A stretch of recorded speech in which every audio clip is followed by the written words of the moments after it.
ఇక్కడ చూడండి, సత్య గారి ఫోటో అయితే వచ్చింది కదా, అది ఫోటో ఏ సీరియల్లో వచ్చిందో మీరు తెలిస్తే కామెంట్ చేయండి.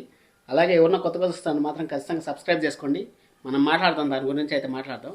ఎందుకంటే సత్య గారు క్రిష్ గారు వస్తారా అంటే అది అసాధ్యమనే చెప్పాలి. మీ అందరి కోసం నేను గుర్తు చేద్దామనేసి సీరియల్ అయిపోయినా కానీ, ఎన్నో సీరియల్స్ ఉన్నాయి, ఎన్నో పేర్స్ ఉన్నా కానీ నేను వాళ్ళని గురించి ఎందుకంటే గుర్తు చేస్తూనే ఉన్నాను. మీరు లో ఫీల్ అవ్వకూడదు, మీ ఎనర్జీ అలాగనే ఉండాలి. ఇప్పుడు ఋషి వజ్దారా గారి గురించి మనం మాట్లాడుకున్నాం అంటే వాళ్ళది చాలా లో అయిపోయినారు. వాళ్ళు చెప్పాలంటే నిజం చెప్తాను, కొంచెం లో అయిపోయినారు. ఎందుకంటే ఓపిక పట్టలేను, ఊరికని ఓపిక పట్టలేను.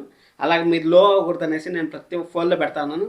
అలాగే నాకు వీలైనప్పుడల్లా ఋషి సార్ వజ్దారా గారి గురించి అయితే ఖచ్చితంగా పోల్లో అయితే వాళ్ళకి ఖచ్చితంగా నేను ఏదేదో ట్రై చేస్తాను, వాళ్ళు పోల్లో పెట్టాలి, వాళ్ళు మళ్ళీ సీరియల్లోకి తీసుకురావాలనేసి. ఇప్పుడు అసాధ్యం సుసాధ్యం అన్నాను కదా, అది చెప్తాను మీకు. అసాధ్యం సుసాధ్యం అంటే 85% 90% వరకు క్రిష్ సత్య గారు మళ్ళీ కలిసి వచ్చే ఛాన్సెస్ అయితే లేవండి. ఇప్పుడు ఎలా ఉన్నారంటే సిచ్యువేషన్లో ఫ్యాన్స్ ఎలా ఉన్నారంటే, ఇప్పుడు 100 మంది ఉన్నారనుకుందాం, 100 మందిలో 50% ఇద్దరు ఉండాలి, క్రిష్ సత్య ఇద్దరు ఉండాలనుకుంటా ఉంటారు.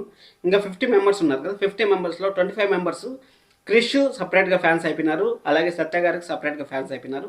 ఇలా ఉండద్దండి, 100% మీరు ఫ్యాన్స్గా ఉండండి.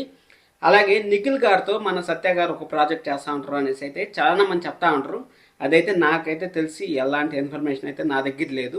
మీకేమన్నా తెలిస్తే కామెంట్ చేయండి. ఏదైనా పిక్స్ ఉన్నా కానీ నా ఇన్స్టాగ్రామ్ లింక్ అయితే మన బయోలో ఉంది, మీరు షేర్ చేయండి. షేర్ చేసిన అంటే ఖచ్చితంగా నేను మీకైతే అప్డేట్స్ అయితే ఇస్తూ ఉంటాను. చూడండి, పొద్దున పలికే బంగారమాయ అనేసి సీరియల్లో మన సత్య గారి ఫోటో అయితే చూపించారు. పలికే బంగారమాయ 1:30కి అయితే స్లాట్లో వస్తుంది. ఆ 1:30 స్లాట్లో మన సత్య గారి ఫోటో స్పెషల్గా చూపించారంటే వాళ్ళకి ఏదో లింక్ ఉంది, ఆ సీరియల్లో ఏదో గెస్ట్ రోల్ అయితే కంపల్సరీ చేస్తారని నాకు అనిపిస్తుంది. ఎందుకంటే పలికే బంగారం నిన్నటి వరకు ఒక స్టోరీ ఉంది, ఇప్పుడు అప్డేట్ వర్షన్ అంటే వాళ్ళ చిల్డ్రన్స్ సెకండ్ జనరేషన్ స్టోరీ అయితే స్టార్ట్ అయింది. ఆ సీరియల్ను హైప్ తెచ్చుకునేకి వాళ్ళు ఖచ్చితంగా ముందుకు తీసుకెళ్లాలంటే ఎవరో ఒక ఫేమ్ ఉండేవాళ్ళు కావాలి. కాబట్టి ఇప్పుడు సత్య గారు అయితే మంచి ఫేమ్ ఉంది. ఎందుకంటే ప్రతి ఒక్కసారి మెసేజ్ ప్రతి ఒక్క సీరియల్ కింద సత్య క్రిష్ కావాలనుకుంటున్నారు. కాబట్టి క్రిష్ అవైలబిలిటీలో సత్య అవైలబిలిటీలో ఉంది, కాబట్టి సత్య గారిని అయితే యూజ్ చేసుకుంటారని ఖచ్చితంగా అనుకుంటున్నాను. మీరైతే సబ్స్క్రైబ్ చేసుకోండి. ఇమ్మీడియట్గా సత్య గారు వచ్చిన ఎపిసోడ్ నుంచి మనము మళ్ళీ ఫ్రెష్గా అయితే రివ్యూలు స్టార్ట్ చేస్తాం. Thank you so much, love you all, bye bye.